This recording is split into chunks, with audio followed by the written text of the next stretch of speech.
Hello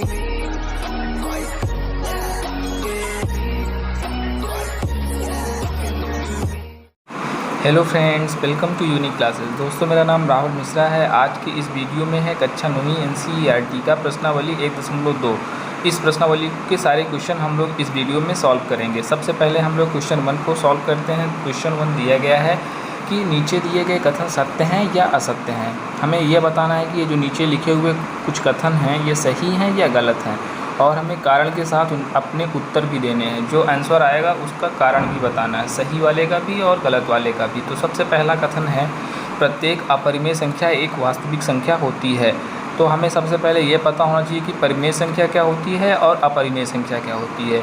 अगर आप लोगों को परिमेय संख्या और अपरिमेय संख्या नहीं पता है तो आप लोग इससे पहले की जो वीडियोज़ आई थी उसको जाके हमारे डिस्क्रिप्शन बॉक्स में उसकी लिंक रहेगी, आप लोग उसको जाके प्लीज़ देख लीजिएगा। तो उससे आपको जितने भी डाउट होंगे सारे डाउट आपके क्लियर हो जाएंगे। तो सबसे पहले हमें ये पता है कि परिमेय संख्या क्या है और अपरिमेय संख्या। जब ये बात पता हो गई तो उसके बाद हमें पता होना चाहिए कि वास्तविक संख्या क्या होती है। तो वास्तविक संख्या हमने बताया था उस वीडियो में कि जितने भी नंबर होते हैं, जितनी भी संख्याएँ होती हैं, उन सब का मिक्स कर दो, मतलब सबको मिला दो तो वो क्या हो जाता है, वास्तविक संख्या हो जाती है। तो हमें ये पता होना चाहिए कि अपरिमेय संख्या भी तो उन्हीं नंबर में से होती है। तो ये कथन इसके हिसाब से क्या हो जाएगा, ये कथन सत्य हो जाएगा। यहाँ पे हम लोग देखते हैं ये कथन सत्य हो जाएगा। अब क्यों कथन सत्य हो गया, क्योंकि वास्तविक संख्याओं में हमारी अपरिमेय संख्या भी आती है। तो इसको लिख देंगे, क्योंकि वास्तविक संख्याओं में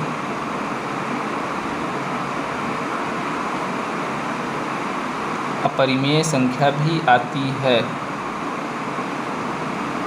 अपरिमेय संख्या भी आती है। तो ये पहले कथन का आंसर हो गया, उत्तर हो गया। अब हम लोग देखते हैं दूसरा कथन। दूसरा कथन कह रहा है कि संख्या रेखा का प्रत्येक बिंदु √m यानी कि √m के रूप का होता है, जहाँ m एक प्राकृतिक संख्या है। तो मतलब हमको इन्होंने ये बोला है कि m जो है वो क्या हो जाएगा, √, यानी √ का मतलब उसका वर्गमूल निकाला जा सकता है। ठीक है, तो हम सबसे पहले ये पता होना चाहिए कि संख्या रेखा क्या होती है। तो सबसे पहले हम लोग क्या देखेंगे, संख्या रेखा देख लें। संख्या रेखा, मान लीजिए ये हमारा एक लाइन है और इस लाइन के बीच में क्या होता है, 0 होता है। एक दाहिनी तरफ क्या होता है, धनात्मक संख्याएं होती हैं, और बाईं तरफ कौन सी होती हैं, ऋणात्मक संख्याएं होती हैं। ठीक है, ये तो हमें पता हो गया कि एक तरफ धनात्मक संख्या होगी, एक तरफ ऋणात्मक संख्या होगी। लेकिन संख्या रेखा पर क्या हो जाएगा, संख्या रेखा पर धनात्मक और ऋणात्मक संख्याएं दोनों होती हैं। प्रत्येक बिंदु पर एक वर्गमूल ही संभव नहीं है, मतलब कि जितने भी संख्याएं होंगी उनका एक ही वर्गमूल नहीं आ सकता है। यहाँ पे हमको यही लिखना है। ठीक है, तो इसके हिसाब से ये क्या हो जाएगा, कथन हमारा असत्य हो जाएगा। और कारण में क्या हो जाएगा, कारण ये हो जाएगा कि संख्या रेखा पर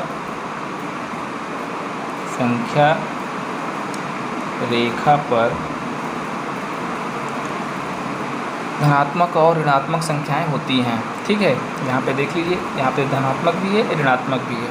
धनात्मक और ऋणात्मक संख्याएं होती हैं। धनात्मक और ऋणात्मक संख्याएं होती हैं।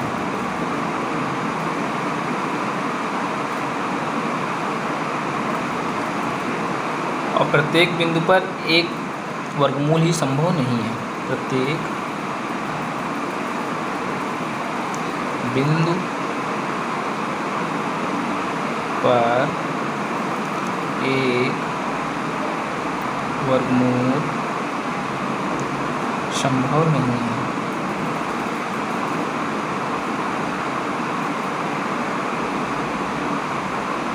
ठीक है, तो ये इसका आंसर हो जाएगा। अब हम लोग कथन 3 देखते हैं। कथन 3 में बोला गया है कि प्रत्येक वास्तविक संख्या एक अपरिमेय संख्या होती है। ठीक है, अभी इससे पहले वाले में इन्होंने बोला कि प्रत्येक अपरिमेय संख्या एक वास्तविक संख्या होती है, वो तो सही हो गया। बट यहाँ पे इन्होंने क्या बोल दिया, उसका जस्ट अपोजिट, मतलब उल्टा बोल रहे हैं कि प्रत्येक वास्तविक संख्या एक अपरिमेय संख्या होती है। तो ये इसके हिसाब से ये कथन क्या हो जाएगा, असत्य हो जाएगा। क्यों? क्योंकि वास्तविक संख्या में सिर्फ अपरिमेय संख्या ही नहीं होती है, उसमें परिमेय भी आती है, और जितने भी संख्याएं होती हैं सबका संग्रह जो होता है उसी को हम वास्तविक संख्या बोलते हैं। तो इसमें हम लिख देते हैं सिंपल सी कि क्योंकि वास्तविक संख्याओं में परिमेय संख्या भी आती है, क्योंकि वास्तविक संख्याओं में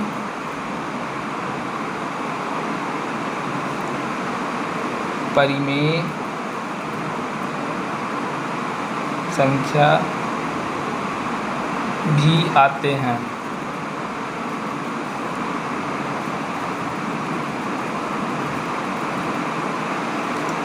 ये पहले क्वेश्चन का आंसर हो गया। अब हम लोग देखते हैं क्वेश्चन नंबर 2। यहाँ पे इन्होंने बोला है कि क्या सभी धनात्मक पूर्णांकों के वर्गमूल अपरिमेय होते हैं? यदि नहीं तो एक ऐसी संख्या के वर्गमूल का उदाहरण दीजिए जो कि एक परिमेय संख्या हो। ठीक है, इसके हिसाब से यहाँ पे हमको सिर्फ इतना बताना है, यस या नो, यानी कि हाँ या नहीं में आंसर देना है। तो इसका आंसर हो जाएगा नहीं। इसका आंसर क्या हो जाएगा? नहीं। रीज़न में क्या हो जाएगा? क्योंकि सभी धनात्मक पूर्णांकों के वर्गमूल अपरिमेय नहीं होते। सभी धनात्मक पूर्णांकों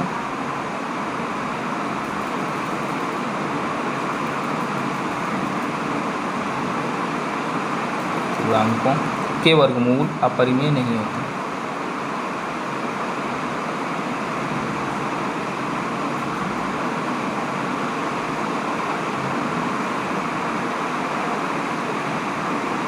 अपरिमेय नहीं होते।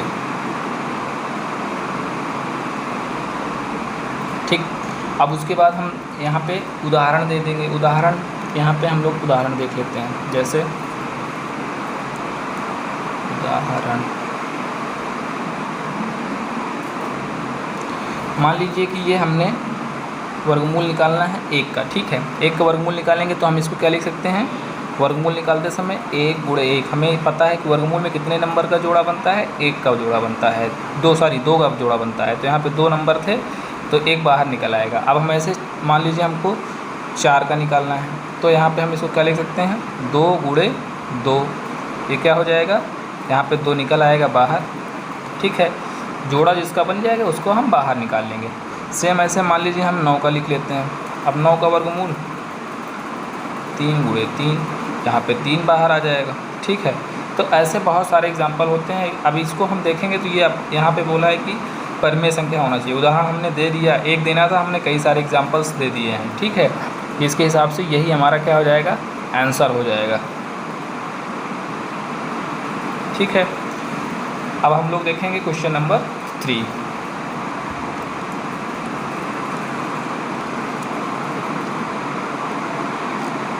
क्वेश्चन नंबर 3 में दिया गया है कि दिखाइए कि संख्या रेखा पर √5 को किस प्रकार निरूपित किया जा सकता है। कि हमें ये दिखाना है, एक संख्या रेखा होगी, उस पर हमको ये शो करना है कि √5 जो होता है उसको हम कैसे प्रदर्शित कर सकते हैं या निरूपित कर सकते हैं। तो इसके लिए सबसे पहले हमें एक नंबर लाइन बनाना होगा और उस पर हम क्या कर देंगे? नंबर शो कर देंगे। मान लीजिए ये नंबर लाइन है, यहाँ पे बीच में क्या हो जाएगा? आपका 0 हो जाएगा। इधर माइनस के नंबर हो जाएंगे, -1, -2, -3, -4 ऐसे। ठीक है, और इधर हमारा दाहिनी तरफ क्या हो जाएंगे? प्लस वाले नंबर 1, 2, 3, 4। ठीक है, ये हो गया। अब इसको बनाने के लिए हमें क्या क्या चीज़ों की ज़रूरत पड़ेगी? सबसे पहले तो स्केल की ज़रूरत पड़ेगी। ठीक है, स्केल ले लिया हमने। फिर उसके बाद हमें एक पेंसिल की ज़रूरत पड़ेगी, पेंसिल भी हमने ले लिया। फिर उसके बाद हमें कंपास की ज़रूरत पड़ेगी। ठीक है, कंपास भी हमने ले लिया। अब उसके बाद स्केल से हम क्या करेंगे? यहाँ पे हम मार्क करेंगे 1 यूनिट का, मतलब 1 सेंटीमीटर का हम यहाँ पे मार्क कर लेंगे। ठीक है, जैसे ये हमने स्केल ले लिया, ये आपका 1 हो गया, ये 2 हो गया। ठीक है, तो हम इसको क्या कर लेंगे? 2 सेंटीमीटर का हमने एक किसी नंबर लाइन पे लाइन ड्रॉ कर ली। ठीक है, तो इसका नाम मैंने ए रख दिया। ठीक है, इसका नाम भी रखते चलेंगे। ये आपका 0 जहाँ पे है इसका नाम है ए, और जहाँ पे 2 है इसका नाम है बी। ठीक है, अब उसके बाद 2 पर ही हमको एक 90 डिग्री का एंगल बनाना है। 90 डिग्री का एंगल हम प्रोटेक्टर से भी बना सकते हैं जिसे हम चांदा बोलते हैं। अगर वो नहीं है तो हमें पता है कि एक सीधी लाइन बिल्कुल हम इसी पे क्या कर लेंगे, ड्रा कर लेंगे। लेकिन वो जो सीधी लाइन ड्रा करेंगे 90 डिग्री का एंगल जो एंगल होगा उसको सिर्फ 1 सेंटीमीटर ही लेना है, ठीक है। यहाँ से हमने 1 सेंटीमीटर ये ले लिया, ठीक है। उसके बाद इसको हम यहाँ से मिला देंगे, ठीक। 1 सेंटीमीटर हमने ले लिया। अब उसके बाद क्या करेंगे, इसका नाम भी रख देंगे ABC। अब हमें करना क्या है, जो A है और जो C है इन दोनों को आपस में क्या कर देना है, मिला देना है। तो इन दोनों को हम आपस में मिला दे रहे हैं, ये हमने इसको मिला दिया, ठीक है। अब जहाँ पे मिलाए हैं इसका 1 है, ये 2 है, आपको पता ही है। और ये हमारा कितना हो जाएगा, √5 हो जाएगा, ठीक है। अब ये हमारा पूरा सॉल्व नहीं हुआ। अब देख रहे हैं कि हमारा ये A से C तक है यहाँ पे, ठीक है। तो हमें क्या करना पड़ेगा, अब कंपास लेंगे और कंपास में हम जितनी दूरी A से C तक की है उसको कंपास के अंदर यहाँ पे हम फिल कर लेंगे, ठीक है। ये मैंने मान लीजिए यहाँ से ये इतना है, और इसी पे हम उसी नंबर लाइन पे एक आर्क लगाएंगे। आर्क मीन्स चाप लगाएंगे, ठीक है। जहाँ पे ये चाप लगेगा उस पॉइंट का भी हम नाम रख देंगे। जैसे हमारा ये इस पॉइंट पे क्या कर रहा है, यहाँ पे डिवाइड कर रहा है, तो इस पॉइंट का नाम हमने रख दिया D, ठीक है। अब इसके अकॉर्डिंग क्या हो जाएगा, हमारा जो AC है, AC इक्वल टू क्या हो जाएगा, AD हो जाएगा। और AD कितना हो जाएगा, √5 हो जाएगा, क्योंकि AC हमारा √5 है तो हमारा AD भी कितना हो जाएगा, √5 हो जाएगा। अब ये आता कैसे है, हम लोग इसको भी देख लेते हैं। आप लोगों को इसको जानने के लिए कैसे आया, पाइथागोरस थ्योरम पढ़ना पड़ेगा। तो सबसे पहले पाइथागोरस थ्योरम यहाँ पे हम देख लेते हैं। पाइथागोरस प्रमेय ये किस पे एप्लीकेबल होती है, किस पे लगती है, ये हमारा लगेगा कोई भी एक राइट एंगल ट्रायंगल, मतलब समकोण त्रिभुज होगा उसी के ऊपर हमारा ये पाइथागोरस थ्योरम अप्लाई होता है। तो हम देख रहे हैं कि हमारा इस वाले में क्या है, ये जो B है ये क्या है, राइट एंगल है ना। एक एंगल हमारा 90 डिग्री है और जो 2 एंगल हैं वो कैसे हैं, न्यून एंगल है, मतलब एक्यूट एंगल है, ठीक है। तो अब हम यहाँ पे लगा देंगे पाइथागोरस थ्योरम। इसके अकॉर्डिंग हमारा, इसके अनुसार ये होता है कि जो कर्ण होता है, कर्ण पर बना वर्ग लंब पर बने वर्ग के प्लस आधार पर बने वर्ग के स्क्वायर के बराबर होता है, ठीक है। अब क्या करेंगे, हमें इसमें पता होना चाहिए कि कर्ण क्या है, लंब क्या है, आधार क्या है। तो जो राइट एंगल ट्रायंगल है, समकोण त्रिभुज है, उसमें जो सबसे बड़ी वाली भुजा होगी, यानी कि बिल्कुल 90 डिग्री के एंगल के सामने वाली भुजा, इसको हम बोलते हैं कर्ण, ठीक है। कर्ण हमें पता ही नहीं है, हमें पता करना है। तो हमें ये पता है, ये पता है। अब हमको ये पता है कि हमारा जो ये नीचे वाला लाइन होगा, अगर इसको एंगल मानेंगे, मतलब A को हमने एंगल माना है, तो हमारा AB आधार हो जाएगा। आधार कितना दिया गया है, 2 दिया गया है। और हमारा जो ये लाइन खींचा हमने, लंब खींचा है, ये क्या हो जाएगा, आपका लंब हो जाएगा, ठीक है। BC क्या हो जाएगा, आपका लंब हो जाएगा। तो हमें लंब की जगह पे 1 का स्क्वायर करना है और आधार की जगह पे 2 का स्क्वायर करना है, ठीक है। बाकी ये आपका कर्ण का स्क्वायर रहेगा ऐसे ही। 1 का स्क्वायर करेंगे 1 आएगा, 2 का स्क्वायर करेंगे 4 आएगा। दोनों को जोड़ लेंगे, कितना आ जाएगा हमारा, दोनों को जोड़ने के बाद 5 आ जाएगा। मतलब कर्ण पर बना स्क्वायर कितना आया, 5। हमें सिर्फ कर्ण निकालना है। तो कर्ण इक्वल टू क्या हो जाएगा, कर्ण इक्वल टू ये √5 हो जाएगा, ठीक है। इस तरीके से हमने यहाँ पे √5 को प्राप्त किया, ठीक है। और दोस्तों, अगर आपको ये वीडियो अच्छी लगे तो प्लीज़ लाइक, सब्सक्राइब और कमेंट ज़रूर करिएगा। अगर आपको कोई दिक्कत हो रही है हमारे समझाने में तो आप प्लीज़ कमेंट में बता दीजिएगा, जिससे हमें